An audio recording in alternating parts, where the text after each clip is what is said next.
Beauty of Form and Beauty of Mind, by Hans Christian Andersen. There was once a sculptor, named Alfred, who, having won the large gold medal and obtained a traveling scholarship, went to Italy, and then came back to his native land. He was young at that time indeed. He is young still, although he is 10 years older than he was then. On his return, he went to visit one of the little towns in the island of Zealand. The whole town knew who the stranger was, and one of the richest men in the place gave a party in his honor, and all who were of any consequence, or who possessed some property, were invited. It was quite an event, and all the town knew of it, so that it was not necessary to announce it by beat of drum. Apprentice boys, children of the poor, and even the poor people themselves, stood before the house, watching the lighted windows. And the watchman might easily fancy he was giving a party also, there were so many people in the streets. There was quite an air of festivity about it, and the house was full of it, for Mr. Alfred, the sculptor, was there. He talked and told anecdotes, and every one listened to him with pleasure, not unmingled with awe, but none felt so much respect for him as did the elderly widow of a naval officer. She seemed, so far as Mr. Alfred was concerned, to be like a piece of fresh blotting paper that absorbed all he said and asked for more. She was very appreciative, and incredibly ignorant, a kind of female Gaspar Hausa. "I should like to see Rome," she said. "It must be a lovely city, or so many foreigners would not be constantly arriving there. Now, do give me a description of Rome. How does the city look when you enter in at the gate?" "I cannot very well describe it," said the sculptor, "but you enter on a large open space, in the center of which stands an obelisk, which is 1,000 years old." "An organist!" exclaimed the lady, who had never heard the word obelisk. Several of the guests could scarcely forbear laughing, and the sculptor would have had some difficulty in keeping his countenance, but the smile on his lips faded away, for he caught sight of a pair of dark blue eyes close by the side of the inquisitive lady. They belonged to her daughter, and surely no one who had such a daughter could be silly. The mother was like a fountain of questions, and the daughter, who listened but never spoke, might have passed for the beautiful maid of the fountain.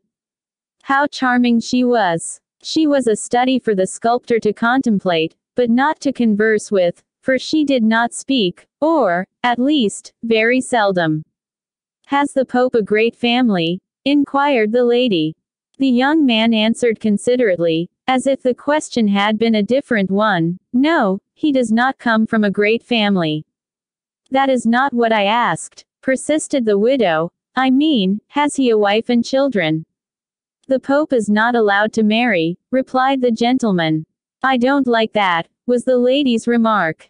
She certainly might have asked more sensible questions, but if she had not been allowed to say just what she liked, would her daughter have been there, leaning so gracefully on her shoulder, and looking straight before her, with a smile that was almost mournful on her face? Mr. Alfred again spoke of Italy, and of the glorious colors in Italian scenery, the purple hills, the deep blue of the Mediterranean, the azure of southern skies, whose brightness and glory could only be surpassed in the north by the deep blue eyes of a maiden, and he said this with a peculiar intonation, but she who should have understood his meaning looked quite unconscious of it, which also was charming. "Beautiful Italy," sighed some of the guests. "Oh, to travel there!" exclaimed others. "Charming! Charming!" echoed from every voice. "I may perhaps win $100,000 in the lottery," said the naval officer's widow.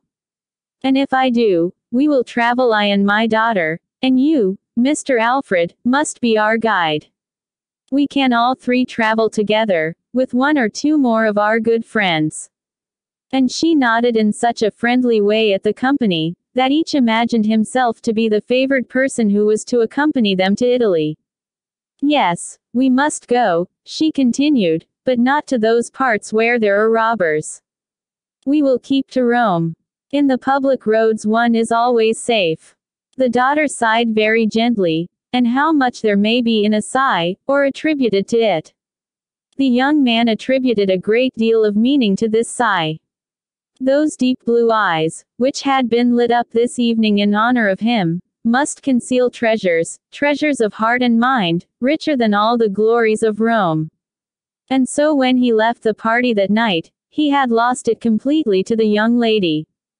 The house of the naval officer's widow was the one most constantly visited by Mr. Alfred, the sculptor. It was soon understood that his visits were not intended for that lady, though they were the persons who kept up the conversation. He came for the sake of the daughter.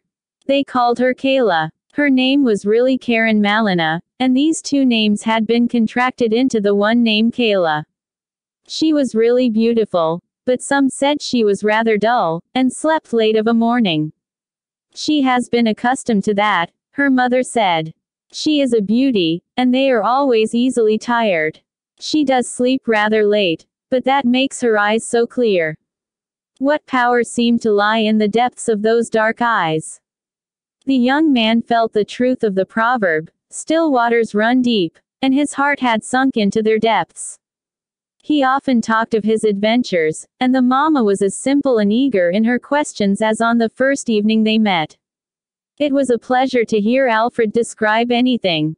He showed them colored plates of Naples, and spoke of excursions to Mount Vesuvius, and the eruptions of fire from it. The naval officer's widow had never heard of them before. "Good heavens!" she exclaimed. "So that is a burning mountain. But is it not very dangerous to the people who live near it?" "Whole cities have been destroyed," he replied, "for instance, Herculaneum and Pompeii." "Oh, the poor people! And you saw all that with your own eyes?" "No, I did not see any of the eruptions which are represented in those pictures, but I will show you a sketch of my own, which represents an eruption I once saw." He placed a pencil sketch on the table, and Mamma, who had been overpowered with the appearance of the colored plates, threw a glance at the pale drawing and cried in astonishment, "What, did you see it throw up white fire?" For a moment, Alfred's respect for Kayla's mamma underwent a sudden shock, and lessened considerably, but, dazzled by the light which surrounded Kayla, he soon found it quite natural that the old lady should have no eye for color. After all, it was of very little consequence, for Kayla's mamma had the best of all possessions, namely, Kayla herself. Alfred and Kayla were betrothed, which was a very natural result, and the betrothal was announced in the newspaper of the little town. Mamma purchased 30 copies of the paper, that she might cut out the paragraph and send it to friends and acquaintances. The betrothed pair were very happy, and the mother was happy too. She said it seemed like connecting herself with Thorwaldsen. "You are a true successor of Thorwaldsen," she said to Alfred, and it seemed to him as if, in this instance, Mamma had said a clever thing. Kayla was silent, but her eyes shone, her lips smiled, every movement was graceful, in fact, she was beautiful, that cannot be repeated too often. Alfred decided to take a bust of Kayla as well as of her mother. They sat to him accordingly, and saw how he molded and formed the soft clay with his fingers. "I suppose it is only on our account that you perform this commonplace work yourself, instead of leaving it to your servant to do all that sticking together." "It is really necessary that I should mold the clay myself," he replied. "Ah, yes, you are always so polite," said Mamma, with a smile, and Kayla silently pressed his hand, all soiled as it was with the clay. Then he unfolded to them both the beauties of nature, in all her works. He pointed out to them how, in the scale of creation, inanimate matter was inferior to animate nature, the plant above the mineral, the animal above the plant, and man above them all. He strove to show them how the beauty of the mind could be displayed in the outward form, and that it was the sculptor's task to seize upon that beauty of expression, and produce it in his works. Kayla stood silent, but nodded in approbation of what he said, while Mamma-in-law made the following confession. "It is difficult to follow you, but I go hobbling along after you with my thoughts, though what you say makes my head whirl round and round. Still I contrive to lay hold on some of it." Kayla's beauty had a firm hold on Alfred. It filled his soul, and held a mastery over him. Beauty beamed from Kayla's every feature, glittered in her eyes, lurked in the corners of her mouth, and pervaded every movement of her agile fingers. Alfred, the sculptor, saw this. He spoke only to her, thought only of her, and the two became one, and so it may be said she spoke much, for he was always talking to her, and he and she were one. Such was the betrothal, and then came the wedding, with bridesmaids and wedding presents, all duly mentioned in the wedding speech. Mama-in-law had set up Thorwaldsen's bust at the end of the table, attired in a dressing gown. It was her fancy that he should be a guest. Songs were sung, and cheers given, for it was a gay wedding, and they were a handsome pair. Pygmalion loved his Galatea, said one of the songs. Ah, that is some of your mythologies, said Mama-in-law. Next day the youthful pair started for Copenhagen, where they were to live. Mama-in-law accompanied them, to attend to the coarse work, as she always called the domestic arrangements. Kayla looked like a doll in a doll's house, for everything was bright and new, and so fine. There they sat, all three, and as for Alfred, a proverb may describe his position: he looked like a swan amongst the geese. The magic of form had enchanted him. He had looked at the casket without caring to inquire what it contained, and that omission often brings the greatest unhappiness into married life. The casket may be injured, the gilding may fall off, and then the purchaser regrets his bargain.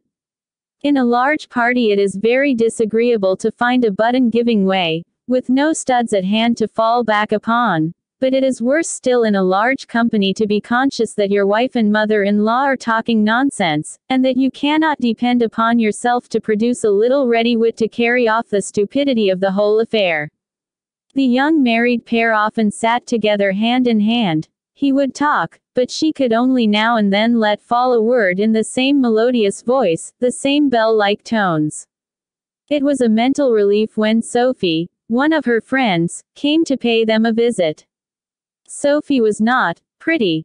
She was, however, quite free from any physical deformity, although Kayla used to say she was a little crooked, but no eye, save an intimate acquaintance, would have noticed it. She was a very sensible girl, yet it never occurred to her that she might be a dangerous person in such a house. Her appearance created a new atmosphere in the doll's house, and air was really required, they all owned that. They felt the want of a change of air, and consequently the young couple and their mother traveled to Italy. "Thank heaven we are at home again within our own four walls," said Mama-in-law and daughter both, on their return after a year's absence. "There is no real pleasure in traveling," said Mama. "To tell the truth, it's very wearisome. I beg pardon for saying so. I was soon very tired of it, although I had my children with me. And, besides, it's very expensive work traveling, very expensive.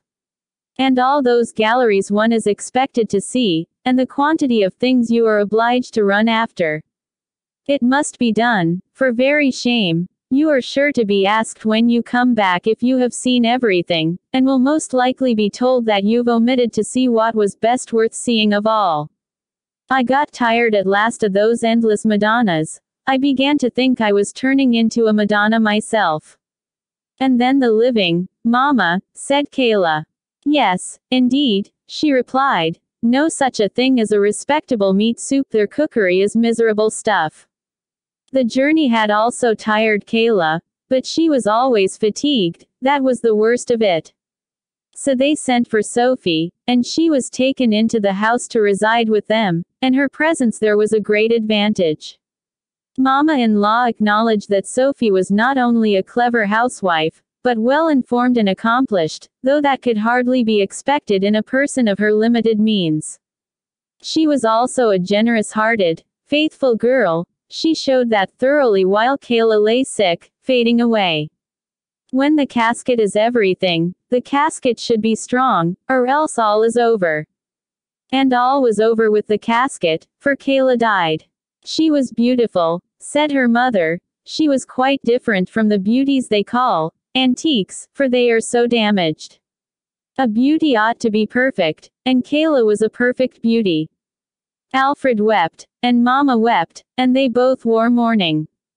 The black dress suited Mama very well, and she wore mourning the longest.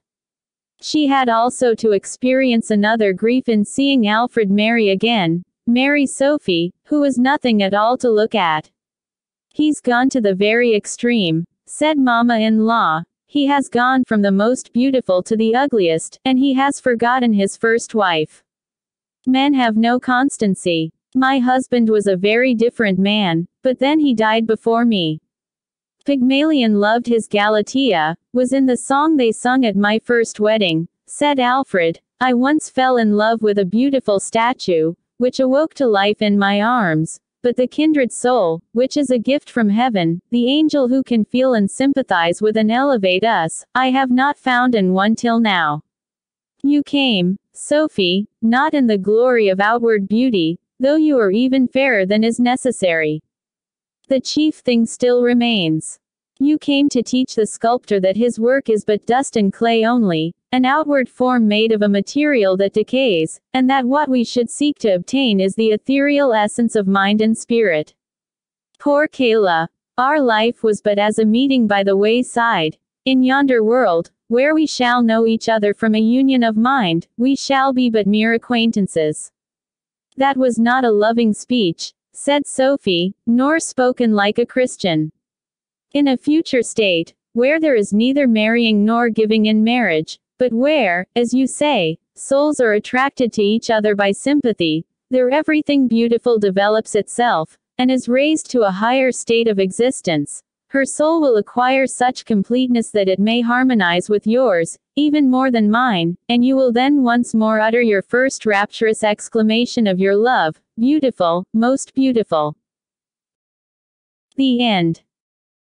Thanks for listening the story. For more classic short stories audio, you can subscribe this channel. I wish you want to hit like and share as well. And, feel free to leave your comment, so we will know about your opinion.